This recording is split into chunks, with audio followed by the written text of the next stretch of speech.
5 seconds to go.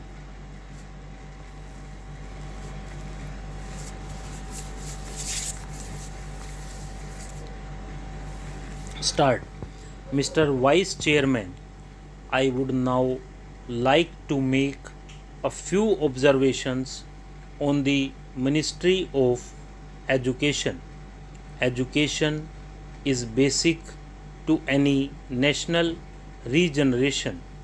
It is true that it does not bring any return as our other projects do, as for instance the steel projects or the irrigation projects do. But this is the investment that is designed to help building up of the human material.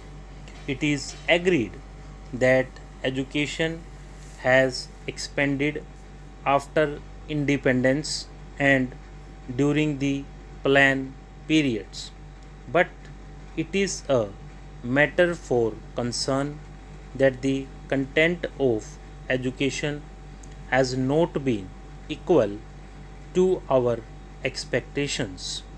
Even today, we are engaged in experimenting with all types of education from the basic stage up to the university level. It is not clear, I presume, that the basic pattern of education, of which so much was said and written, is accepted as a success even today. Where do we stand with regard to the basic pattern? It seems to be the position that all arguments are in favor of that type of education, but all proof is against the success of such a type of education. Where does the government stand with regard to this type of education?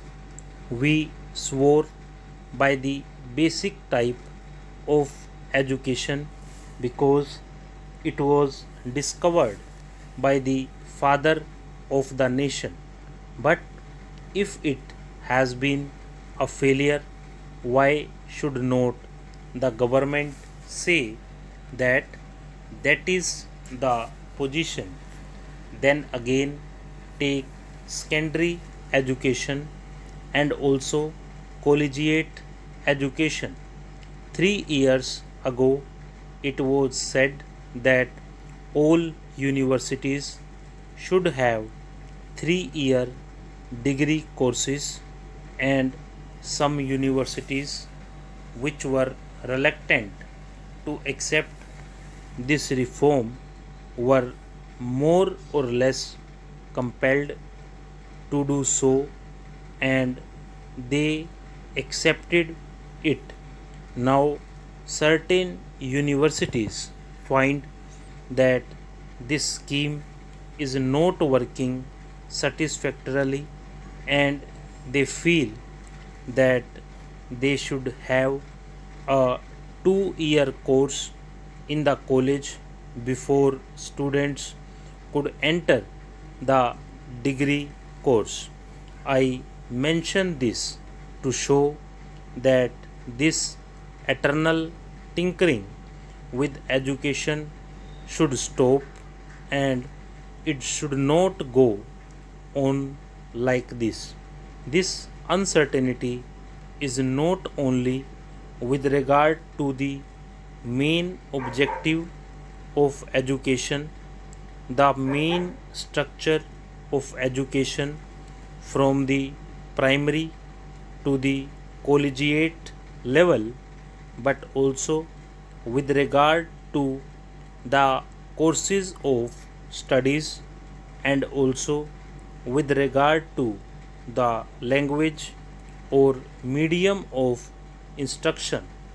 Mr. Chairman, up to the secondary stage, it has been accepted that the medium of instruction should be the regional language.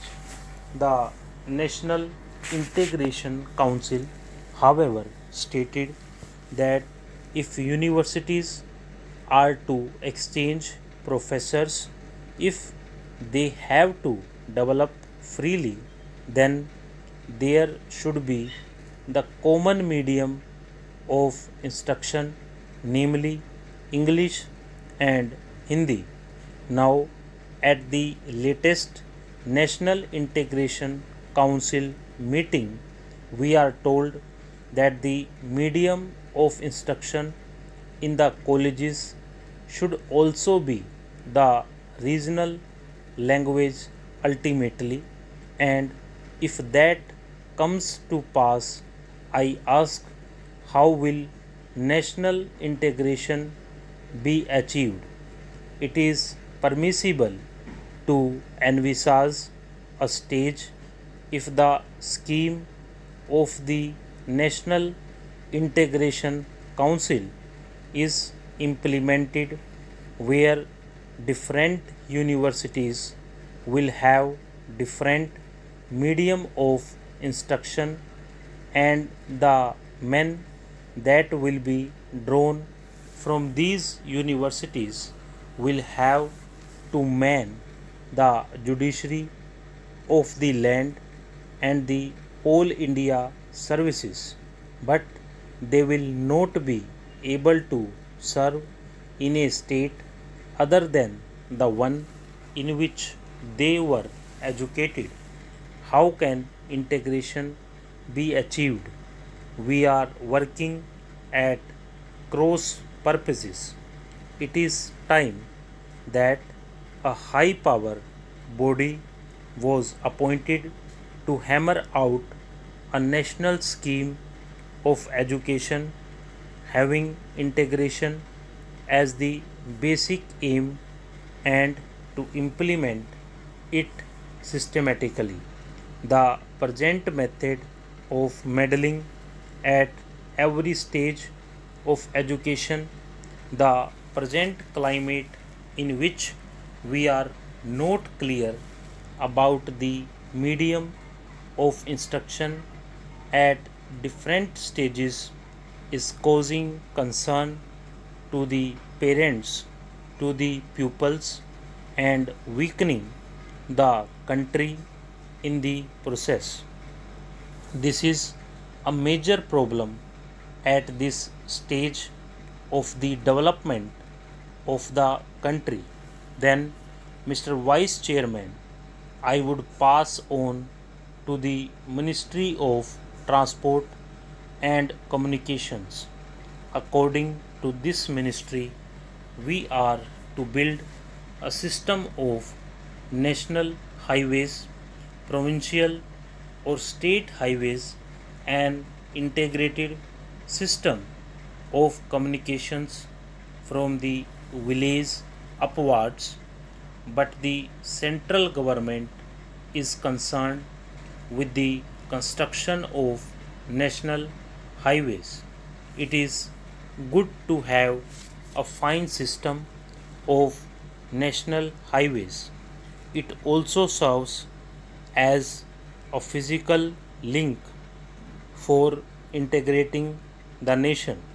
It is good, but this planning of construction of national highways without regard to the development of railways and the development of industries in the regions in which the highways are proposed to be constructed will be something beyond our means at the present moment.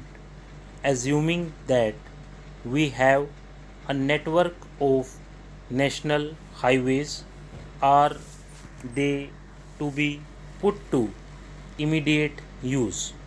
Are they good investments unless you have industries, small, big, or medium, coming along the highways unless they assure you a fair return for the investment.